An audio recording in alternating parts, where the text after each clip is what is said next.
The ripple effect was really what led me to want to do more, which is the students were bringing these lessons home to their parents.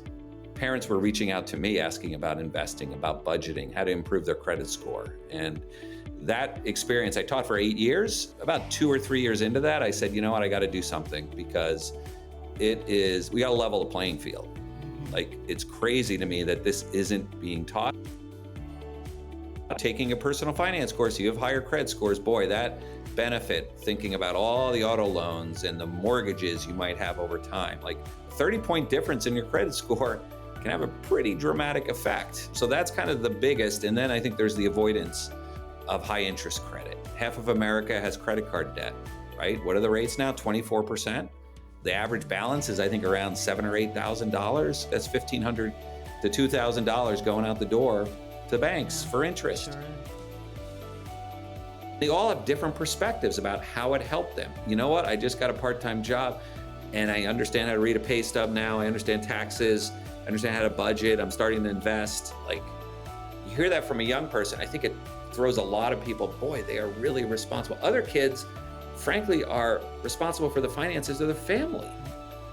And so this course is so critical in many ways beyond what people think. Welcome to Catching Up to FI, a podcast on mindset, money, and life for late starters of any age on their journey to financial independence. I'm Bill, and I'm a late starter. I'm Jackie, and I'm also a late starter, and we're your host.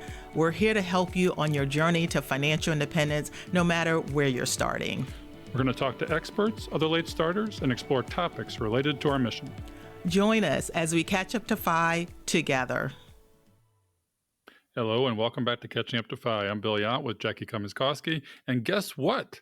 This month is April 2024, but Jackie, it's a special month in our world, right? Yes, April is Financial Literacy Month. It's almost like Christmas to me because it brings awareness to financial education, to money and personal finance, stuff that we love and we enjoy all year. Actually, that's what brought us together, right? Our shared love of financial literacy. Yeah, way back when I started with Financial Literacy Project, a little Facebook group that still runs in the background. I'm in that group. It's out there for folks. we do a little work there, but a lot of the work's transitioned over to Catching Up to FI, which is now 12,000 members, right, Jackie? Ooh, that's a lot, Bill. Man, and that's kicking the trash out. We kick out people daily, and it still will continue to grow, even kicking out the bad stuff. So that is just mind-blowing. I know a lot of us, I know I do, wish that we would have had more financial literacy when we were younger. It wasn't taught in high schools, and we were lucky if we got it at home, and sometimes the modeling wasn't so great. So things are changing, though. It is, and we'll talk about that in today's episode. We have a special guest to help us with that topic. I didn't get it in school, and if there's one thing that's critical to life skills exiting high school, it would be personal finance, we would think. Yeah. If you're going to remember anything from high school, it's not going to be X and Y chromosomes Calculus. And how they're put together. Calculus, yeah. I mean, we lead with the cart and not the horse sometimes. We forget that the horse is personal financial literacy, and it's changing. We're going to hear about that today. I'm very excited to talk to our guest, and I'm very excited that we're going to be able to hopefully publish this in Financial Literacy Month. Yeah, I wanted to squeeze him in for sure. But when it comes to me, it just makes so much sense to have personal finance in high school, because no matter what route you take after you graduate, you'll need your money skill, whether you decide to go to college, whether you decide to go into the military, become an entrepreneur, own your own business, or just start working right out of college, right out of high school, you're going to need those skills. So I love the idea that we are making some progress on that. And our guest today is going to shed a little more light on that. I know that he works tirelessly doing that with his organization. So he was the first thing that popped into my mind when we wanted to have this financial literacy episode. Well, there's somebody I know here, maybe in the green room with us today, that has written a couple of books on financial literacy for young audiences. Somebody wrote, and remind me who it was, Money Letters to My Daughter. Yeah. And then most recently, this famous author, who I happened to share a room with today, wrote Fire for Dummies that has just come out. So we're very excited to have a couple of textbooks for this age group, right? Yeah, thank you for mentioning that. I appreciate it. So, yeah, so the Fire for Dummies, honestly, even high schoolers can follow this book. Because you know what, Bill? Have a lot of questions still about financial independence, possibly retiring early, personal finance. People have a lot of questions. And I hate when they ask them and they're not getting good answers. So, with the book Fire for Dummies, it starts all the way from basic to taking them through some of the more advanced topics, just explaining them in a less complex way that's very friendly and inviting. And I think I'm going to be working with a couple of classes as they go through this book in a couple of high school classes because it's just that it breaks it down just that basic and then you simply start building on it. And I've just had I'm a teacher at heart, so I've always had this thing about build the foundation and let's just stack on top of that and just grow. That's my whole sort of timeline of the way I think things should go and people's sort of learning process and growth. So I'm excited for that. Well, I'm excited too that I've skimmed this book. It looks awesome. Yay. It's going to be total value add here, but there is a whole section, if not a small chapter, or at least a page on catching up to FI, right? Bill, now I could not leave out catching up to five. That is so important. And as I'm writing it, the bulk of the time that I was writing it, catching up to five was just getting started. And when I saw how fast it was growing, I'm like, oh, it's not just me and it's not just you. So that's really a big deal because we run across people every day. We've got 12,000 of us in the Facebook group that feel like they got a late start. Part of that is not being exposed to basic financial literacy and just the early days. I mean, literally, you can be in elementary school and start to pick up some of these topics. So part of the late start is really not our fault. So I had to give homage to our late starters and give away a lot of great tips on that we talk about in the Facebook group all the time, but tips on what the approach should be as they sort of regroup. And even if they started late, at least you're starting today and you just build on that. So yeah, I couldn't leave out my late starters. Well, we're going to talk to the founder of NextGen Personal Finance. And as late starters, we are educating the next We gen. are. So this is critical stuff we're talking about in Financial Literacy Month. He's about to come on with us. We better get ready Yeah. and go do our hair or something. Yeah. Yeah, I wore the cap today. The bad hair day. It's raining here, but I am repping the South Carolina Lady Gamecocks took home the championship, so that's what I'm wearing today instead of catching up to five. So we in South Carolina are super proud of our Lady Gamecocks. They took the championship, and it was just so much fun celebrating with them, and we're still celebrating. Well, as we talked about just a moment ago, more people watched the Yeah. women's final game than they did the men's final game. Wow. Times are changing. Times are changing. That is great. I don't know if I ever thought we'd see this day. Obviously, male sports dominate. So, yeah, I was just glad to see that these ladies took it home and that so many eyeballs was on this game. So, yeah, they'll be celebrating for the rest of the year. So will I. All right. Like I said, I got to go do my hair. So let's jump off for a second and then we'll welcome Tim Ranzetta to the All stage. right. All right. Hello and welcome back to Catching Up to FI. I'm Bill Yount with my co host, Jackie Cummins-Koski. And we have a super special guest for you today. And I'd like Jackie to introduce him. Yeah. Hey, Bill. This is an exciting day, an exciting month. It is Financial Literacy Month. This is a very, very special time, kind of like Christmas for us. So, we want to shine a spotlight on where we are with financial literacy in the US. So, Bill, we kind of met because of financial literacy. You've got your financial literacy project. So that's why we invited our guest today, Tim Ranzetta. He's co-founder of NextGen Personal Finance, and it's a nonprofit organization at the forefront of getting financial literacy in high schools across the country and helping prepare our educators to teach it. Now, Yanli Espinal, she actually was one of the speakers at Economy this year that Bill and I was at. She was a fireball. Like this woman lives, breathes, and everything financial literacy. And we just loved her, Bill, right? I mean, she was so great. Well, she's going to be speaking, actually, I think, at FinCon Oh, as yay. well.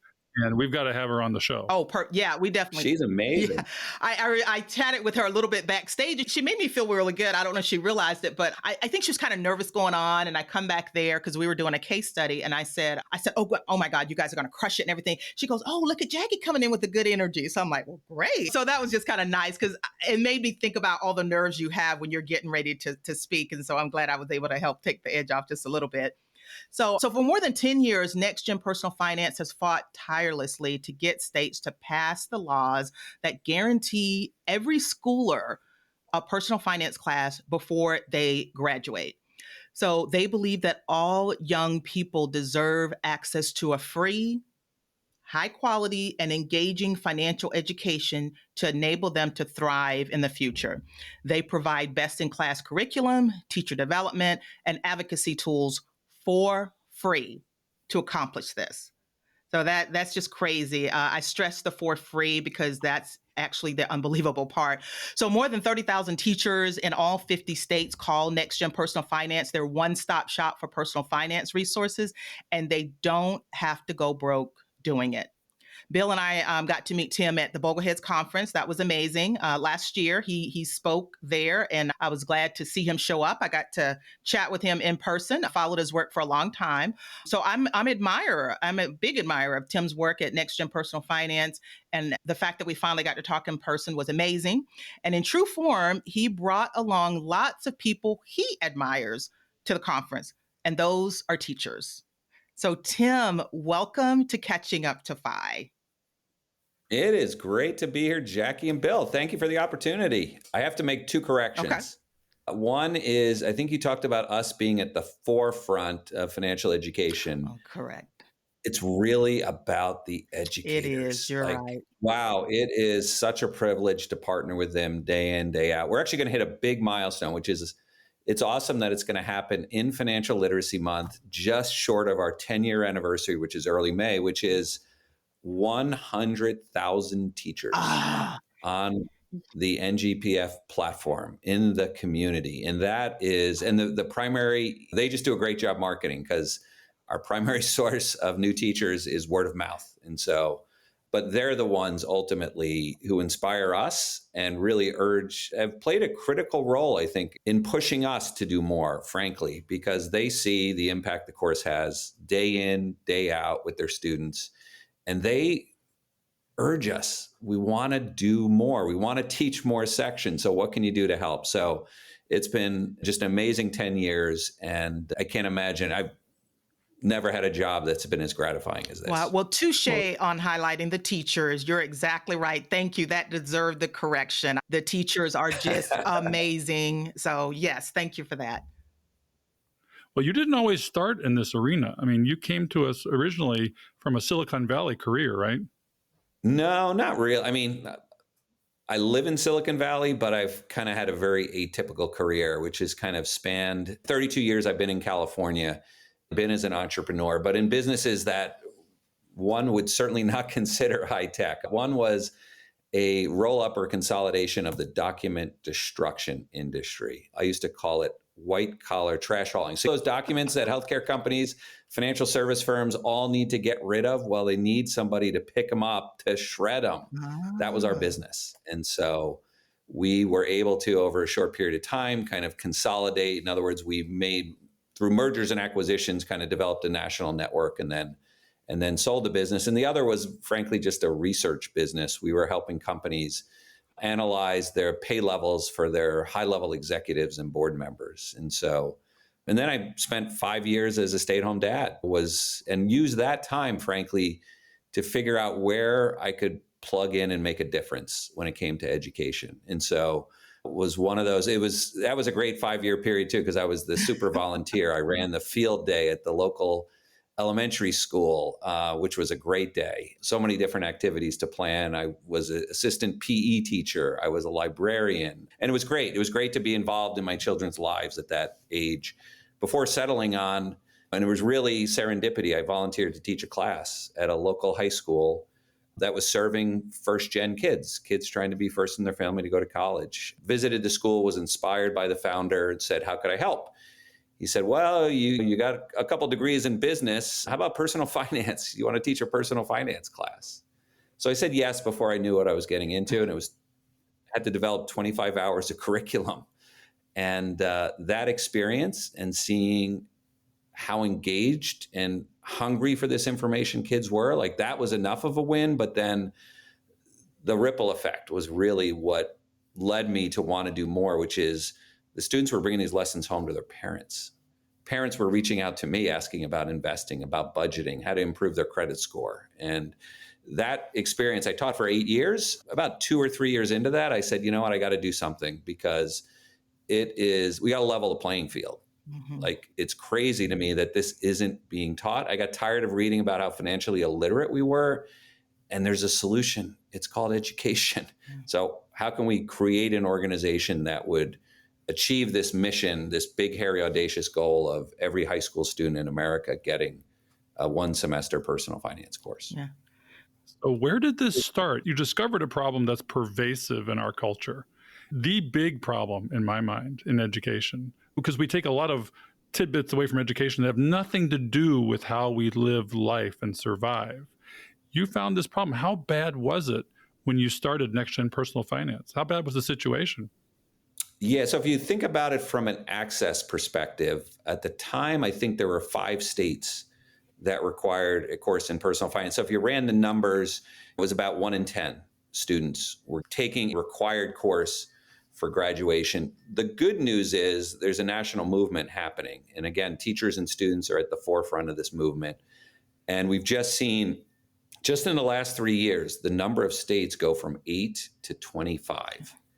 And so now we're at a tipping point. We've reached over 50% of high school students, 53% to be exact, are either required to take that course today or will be required based on legislation or board policy that has been enacted. Typically, the way this works is the bills get passed and there's a 3 or 4 year implementation period to make sure it gets done well. Yeah, and Tim, I want to really appreciate the fact that you guys publish all of this legislation and what states require it. When I do a lot of personal finance classes. I love it, just like you were doing. And at the beginning of all of them, it doesn't matter if it's high schoolers or adults. I always show them where we are when it comes to the personal finance requirement in high schools. And I was going to give you that question. I knew you could answer it. There's currently 25 states that require that, but I give away $2 bills for anyone, for whoever gets closest. Almost nobody ever gets it close, and they usually guess really, really low. So that's interesting. Yeah, no, it takes time. It takes, because I think it's just an accepted fact that this isn't being taught in school. And it takes a long time to change people's mindsets and attitudes around this. I think as they're, to the extent they have children or maybe their grandparents, to the extent they start hearing more and more about it. But the power of this is enormous. I wanted to answer the question, what is it worth? Like, why are we so passionate about this? We know that this has an impact. I'm kind of a numbers guy. Like, what's the quantitative impact of taking a personal finance course? So we hired a consulting firm, a strategy consulting firm out of Boston, Titan Partners, and they did the analysis. They said, let's look at research that has quantifiable results and let's create models to look at what the overall lifetime value is. And it's funny, I asked that question during sessions with teachers and everybody aims a lot higher. So I think this is a pretty conservative estimate. It's $100,000. And the biggest source of benefit is around credit, because if you have a higher credit score, which is linked to taking a personal finance course, you have higher credit scores, boy, that benefit, thinking about all the auto loans and the mortgages you might have over time, like a 30-point difference in your credit score can have a pretty dramatic effect. So that's kind of the biggest. And then I think there's the avoidance of high interest credit. Half of America has credit card debt, right? What are the rates now? 24%. The average balance is, I think, around $7,000 or $8,000. That's $1,500 to $2,000 going out the door to banks for interest. Sure. And so and then there's the compounding effect, right? The extent you're not paying that and you're learning about investing at the same time. I think that's the third piece of this.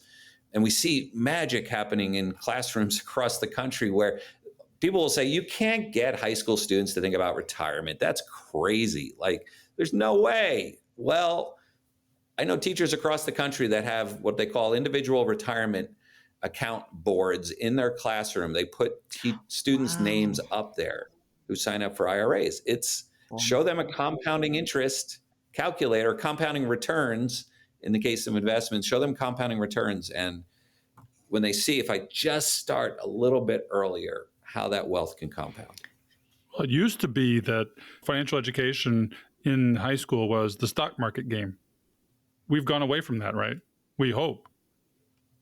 Yeah, it's still, I mean, it's still hanging on. It's still one of the most important. And I say to anybody who's teaching that, like, just be cautious, because those skills that you learn to win that game, because it's a short-term game and it rewards volatility, is often a very risky strategy that you wouldn't actually enact. You wouldn't actually use in real life. In fact, Google how to win the stock market game, and it's hard to say that those are the strategies that are going to build long-term wealth.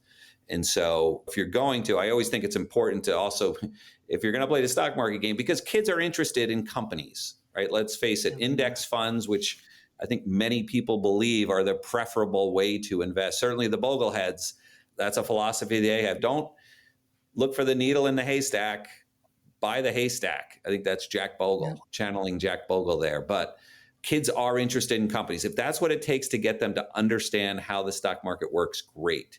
But let's make sure we're not telling them that, hey, this is actually the way most people invest, picking individual stocks, because the odds are against you. There's some numbers that have come out recently, like, geez, all of the stock market returns since 1980 are driven by, you want to guess?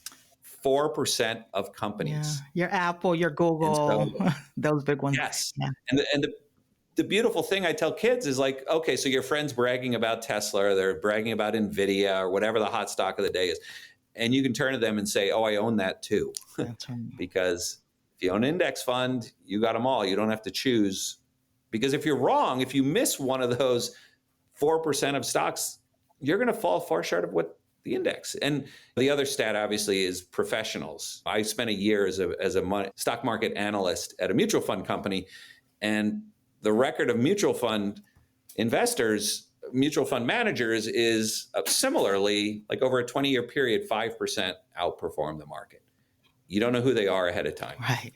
Exactly. And there's very little persistence. That's the other thing. Very little persistence in return. So you might be good one year, no guarantee you're going to be good the next. So, Tim, is the stock market it sounds like that is the one kids get the most excited about? Would you say that? Or are there any other topics that seem to be particularly of interest to high schoolers?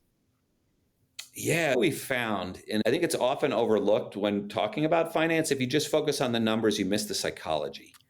And I think we actually start our semester course with a unit on psychology, because ultimately a lot of people will say, you know what?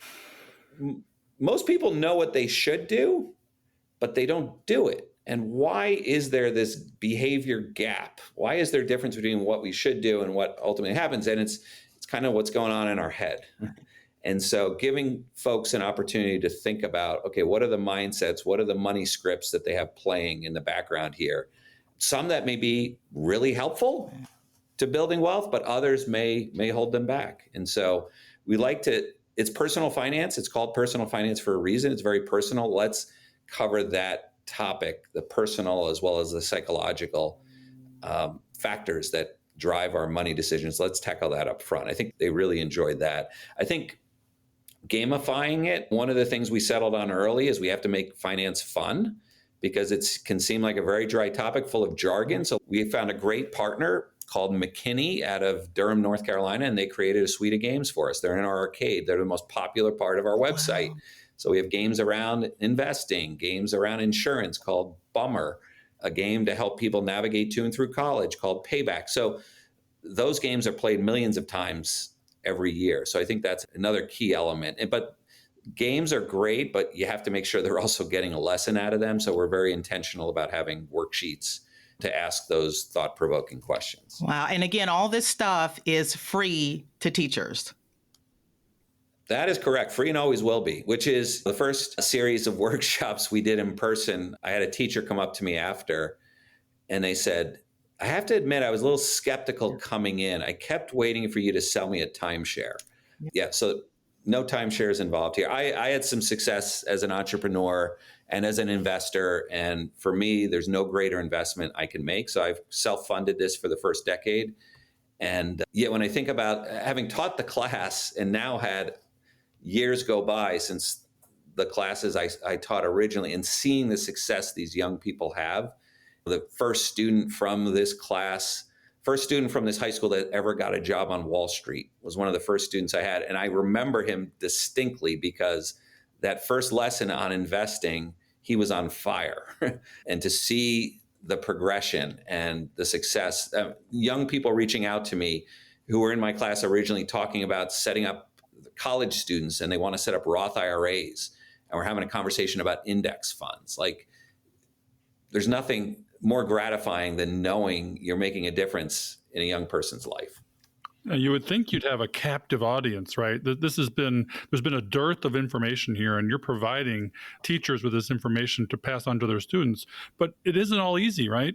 There must have been pushback. Was there pushback at a student level, at a teacher level, at a local school board level, state and national level? What kind of pushback have you seen? Yeah, the good news is a lot less. I mean, because I think if we start with the teacher, this community, the cool thing about teaching this course, I think, is twofold.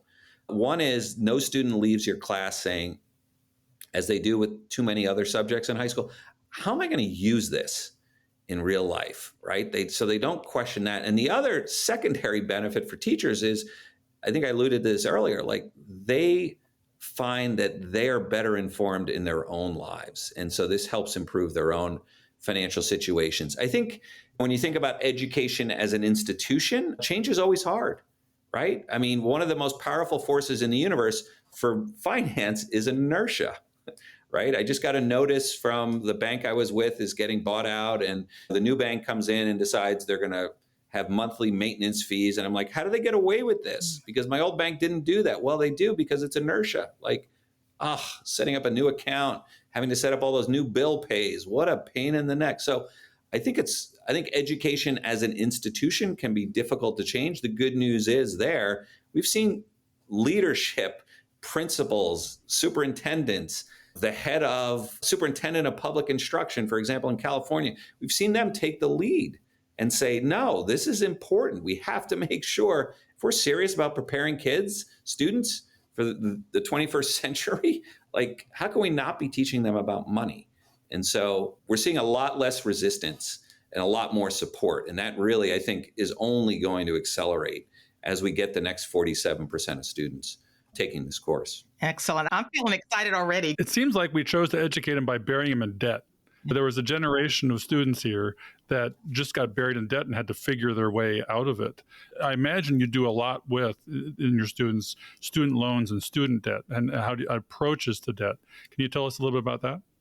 It's absolutely critical. And one of the small businesses I created prior to this was focused on student loans. And my goal was to help parents. I have 4 older siblings. They were all sending kids to college. And they're like, boy, the financial aid situation is so different. And so I kind of got knee deep in this student loan issue. And what I discovered was nobody had an incentive to teach young people about student debt. Right. It just wasn't the deal, right? And it's all set up to enable, like, I've had nieces and nephews go through college and suddenly see a student loan appear on their invoice. And they're like, I didn't sign up for this. And they discover, oh no, you have to opt out. Like, what kind of system sets people up for student debt with actually them not even opting in? So I discovered in that experience, like, nobody was educating, nobody had an incentive. Schools, they get their money from the student takes out a loan, they get their money. The default rates that would disqualify that institution are so high that nobody ever gets kicked out of the student loan program. And so that was an additional incentive I had to say, we need to teach young people about student debt. Not that you can go to college and avoid debt altogether, but what I found was there was a lack of planning ahead of time.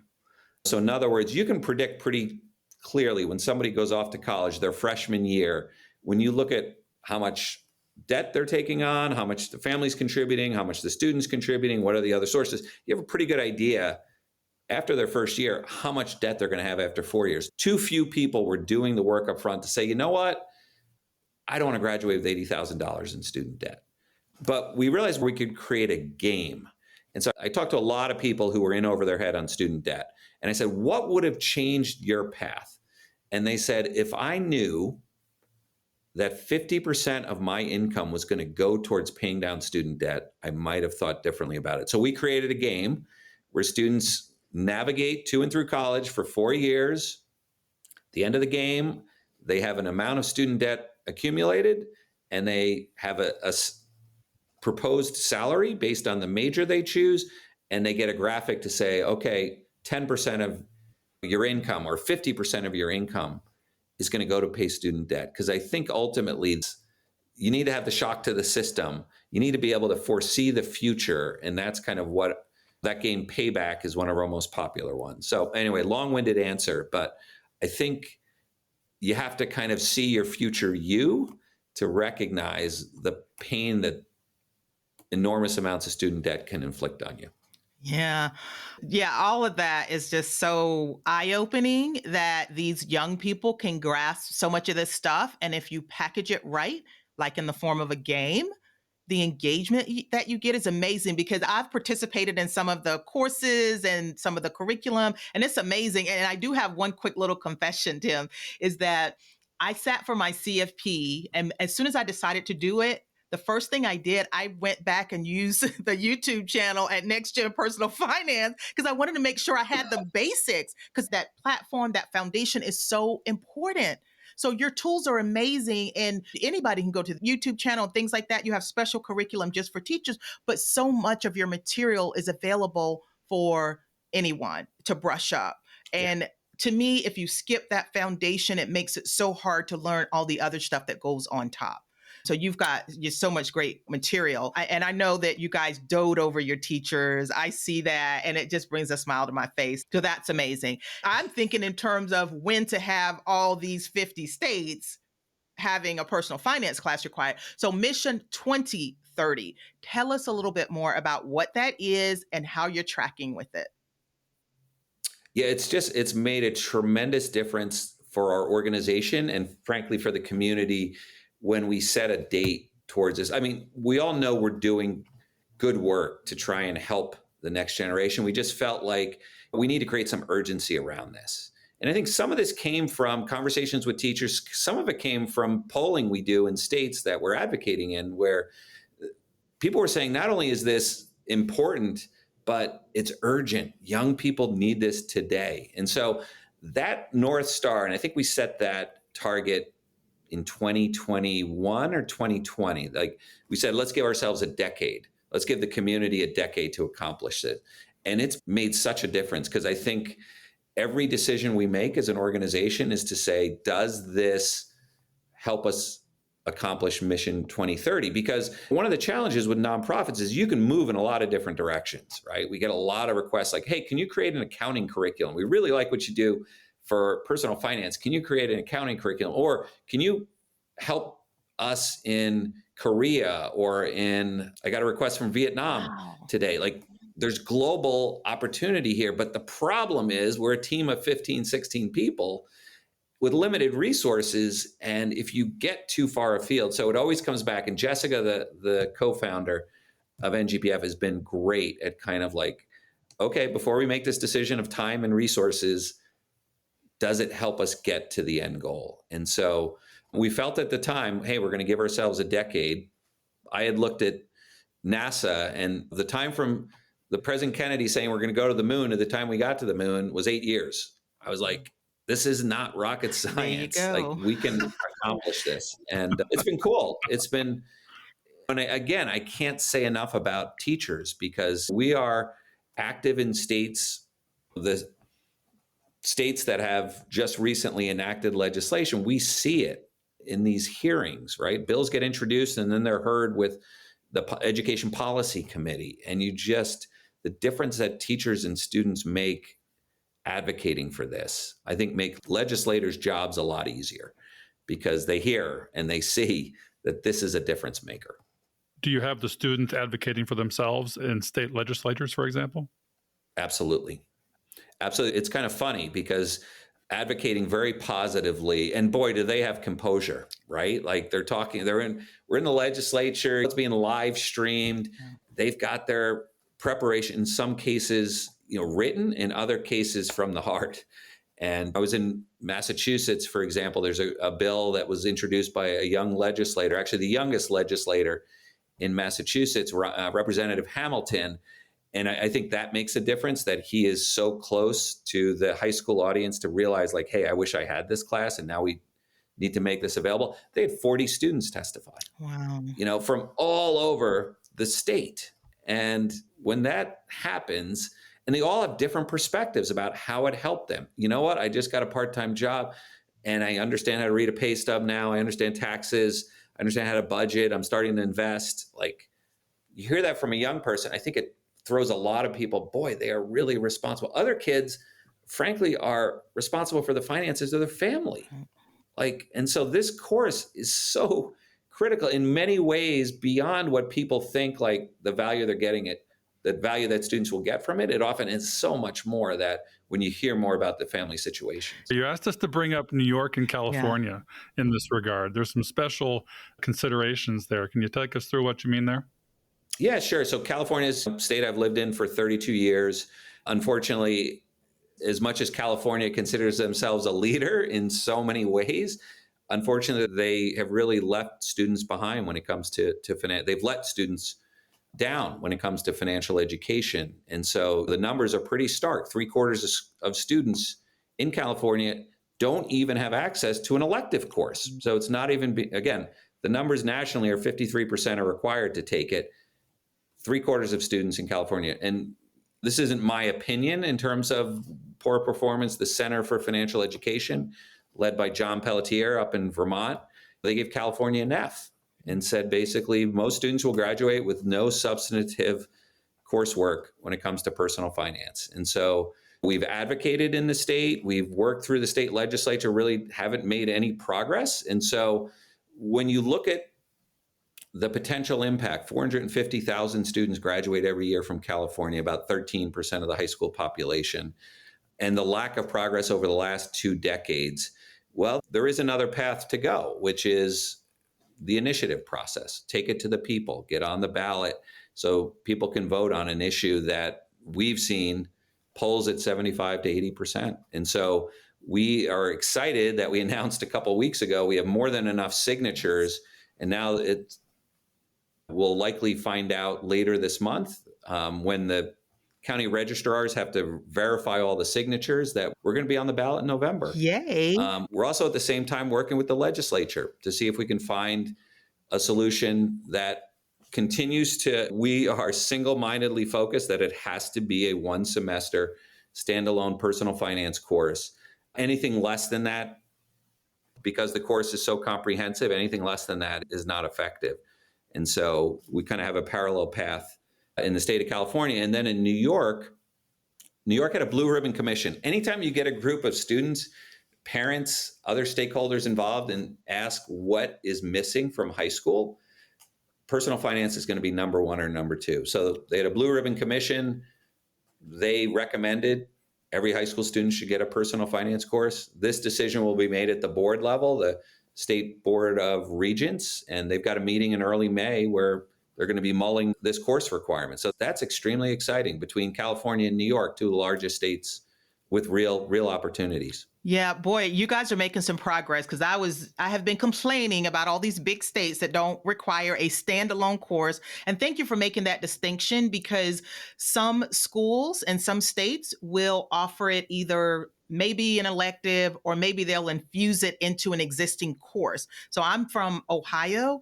You know what course they infused it in? Social studies.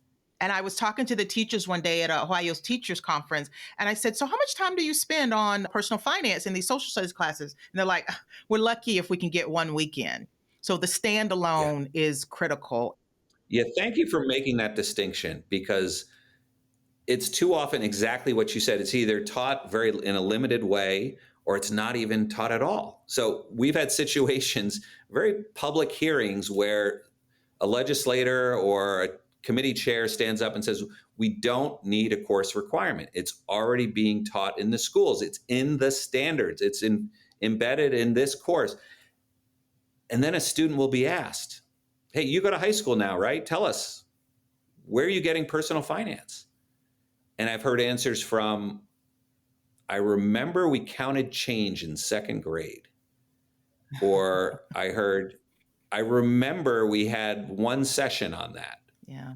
And without a course, there's no accountability ultimately. And I use that as evidence because too often when it's discussed as being sprinkled, the other thing is, boy, is it hard to coordinate? You're going to sprinkle this throughout the curriculum? I think that's the other thing we often hear. Like, it's really difficult. Well, number one, how are you going to split up the course among math, social studies, history, career and technical? Like, who's going to do what parts of it? Is it really going to be cohesive? And if you are successful at doing that, congratulations, that's wonderful, but we still need a capstone course in 11th or 12th grade to make sure everybody's getting that as a minimum, especially as they're so close to making all these important decisions. Yeah, and that's going to ensure that we have a financially literate society. Like, that is what I always say. And Tim, so we're a community of late starters, and boy, do we wish we would have gotten this stuff when we were in high school and when we were younger. I'm sure you hear that all the time. But since we can't go back in time, what can we do to support financial literacy for the next generation? Like for our kids, our grandkids, schools, community, what can we do? Yeah, first of all, I want to say I really love the smile across your face, Jackie, when you said a financially literate society, because I think that's what we're all about here. I think there's a lot of different ways to engage. If I kind of start on one end of the spectrum, kind of what you can do locally. If you have a child in the local school system, go in there and offer to run a class. Do one session. Come in, and I will tell you, because I had to learn this the hard way, don't go in there expecting to lecture. Students these days, they want to be doing things. So feel free to go to our website. Again, everything's free there, www.ngpf.org, and find an activity, hands-on activity that you can do with students. I think a real popular one is called the Bean Game. If you take a look at that, it's a good way to demonstrate the difference between needs and wants when it comes to budgeting. If you're more ambitious and you're very interested in investing, for example, start an investment club at the local school. Do it outside of the regular school day. I think it's a lot easier to kind of assist with a club. And then I think if you want to do advocacy, if you're like, you know what, my state's one of the 25 that doesn't require this, I don't want to wait for that, you can advocate at the local level. I encourage you to put together a coalition, find a teacher that's either teaching the elective today or is interested in teaching it, you can kind of bring them on board. And I don't think you'll have much trouble finding peer parents as well as students to advocate. But stand up at a board meeting and say, our young people deserve this course, and there's a solution. Because I think the other thing I'm hopeful is that our organization can solve the cost issue. Like, no, we can't implement it because we got to go buy curriculum and we got to train our teachers. It costs so much money. Well, guess what? It's high quality and it's free. And so let's knock that issue right off the table, because access, in my mind, is the most important thing here. And that's why we have a no cost policy. So I think that's the other thing. If you want to stand up, and we've got advocacy tools on our website, presentations, how to overcome common objections. We've done this and we've been inspired, frankly. We've learned a lot. We had a grant program at one time, and 180 schools, as a result of local action taken by a teacher, 180 schools were able to make this happen. So it can happen. It takes time, it takes persistence, it takes passion. Yeah. Yeah, it's fantastic, because I'm going to refer NGPF to my nieces who are starting their own personal finance club at their high school. They're taking this on because they saw a need and it wasn't there. And so the tools you give to our audience, their audience, are universal and pervasive. It's a language that everybody needs to speak. It's nothing more than a foreign language. And we all learned English. We can all learn personal finance. Jackie, do you have anything else you want? Tim's time is very valuable. This is personal Finance, Financial Literacy Month. We've been really fortunate to have him on here today. Is there any other hot topics we need to touch on before we let him get on with his day? The only thing I got to mention, you were saying you can't go in there and lecture, you got to make it fun. And I've gone out of my way to try to do that myself. I love the $2 bills. If you can't see that, this is South Carolina. The girls took it home. They are the champions. I hail from South Carolina. So when I go back to South Carolina and I go to high schools, they'll be getting these $2 bills with our South Carolina Lady Gamecock winners. And I do all kinds of crazy stuff. And you're right, you cannot lecture. That was the first thing I learned. But if anyone wants tips, NextGen Personal Finance, that's ngpf.org. Probably in the group, somebody's got some great ideas, but just you have fun when you're teaching it.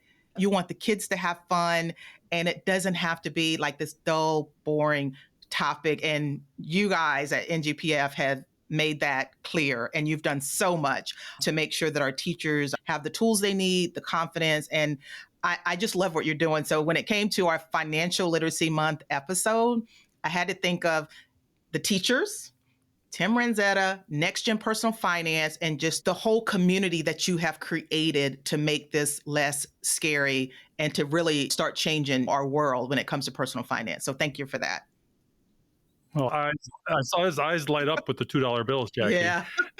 I'm going to call you out because everybody wants one of your $2 bills. That's great. And I have one of them. Tim, did I give you a $2 bill? Yes, Okay. I'd have to step away. I carry it around in my backpack. Aw. It's good luck because there is a link between the South Carolina women's basketball team and the person who appears on the $2 bill. Jefferson? Is he from South Carolina? No. Coach of South Carolina was a star at the University of Virginia. Dawn Staley was University of Virginia, founded by Thomas Jefferson. And that's my alma mater. I was about to say, and there's an educator for you right there, history at least. So I did not make that connection, but I'm just so glad that so many people have been watching the ladies basketball, and it's just been an exciting time. So I'm overjoyed. That's why I got my black and scarlet, and the kids love sports as well. So that's always a great connection too. So. Yeah. One last resource I want to share with folks, which is to the extent you want to bring this to your children or your grandchildren or any young people in your life, I created personal finance is a taboo subject in a lot of households. And I feel like you have to have the conversation. And I just am a big believer. It's not a conversation. It's what do you do in your daily life? So let's use money. I call them money milestones. So a young person, before they have to go to open a bank account. Why should you as the parent or guardian do all the talking? Let's prepare them to be adults. Let's have them ask the questions about, hey, what are the fees going to be for this account? Or they're going to get the keys to the car, right, when they're 15 or 16. How about we talk about auto insurance policies? Because we know too often you may be having to look at that policy with them as a driver. But yeah, so I put together 10 money milestones and then resources you can use. Use those as opportunities. Use them as learning opportunities. And so you don't have to feel like it's a conversation. It's just hey, we go through life and there are certain things that we're going to do around money. So let's prepare young people using those as learning opportunities. Yeah. That's perfect. I remember you mentioned auto insurance. It's kind of funny because the way we bought a car for our twin boys to share going to school, a used car, was what costs the least from an insurance policy standpoint. And that's how they learned to buy a car was. It is the price of the car, but what's the maintenance cost? What are the holding costs of this car? And insurance drove the bus and they got it. It drove it home. Yeah. Awesome. Yeah. Well, thank you, Jackie. Yeah. Thank you, Bill. This was fun. All right, Tim. Thank you so much. It's great to meet you. And thank you for sharing your wisdom with our audience on Catching Up to FI. Oh, Jackie, that must have just lit your fire. It did. You know how crazy I am about financial literacy, especially when it comes to kids, because I missed out on that time. We can't go back and change the past, but I can change the future. And I just get so excited when I hear and when I am involved in educating younger people, high schoolers, and teaching them about money and personal finance. And that's why I love financial literacy. Well, happy Financial Literacy Month to you. We should probably toast light a Right. candle, just like you said, Merry Christmas, Happy Yeah. Birthday, all rolled into one. Let's make it a All deal. right. But we didn't get through this show without help, right? So we got to give props to our staff, our cast. Social media is Diana Falk, editor is Fritz Bassard, and show notes by Sarah von Sternberg. We have a couple of calls to action for you, though. Jackie, what are they? Yeah, well, we've got the Buy Me a Coffee. And if someone doesn't know what that is, because for a long time I didn't, it's just small donations about the cost of a coffee. But you just can go to our website and you can click on support us.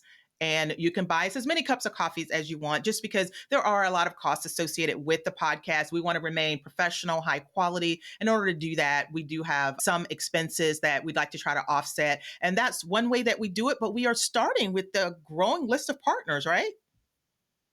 Oh, yeah, we got a few actually out there. One of our friends, Cody Garrett, we're partnering with his DIY financial planning course, Measure Twice Monthly. And our audience actually gets a discount if they use a link that we need to post in the show notes. We also partner with Jeremy Schneider. He did a webinar for our group, and he has a couple of courses, actually, two that fold into a total third course.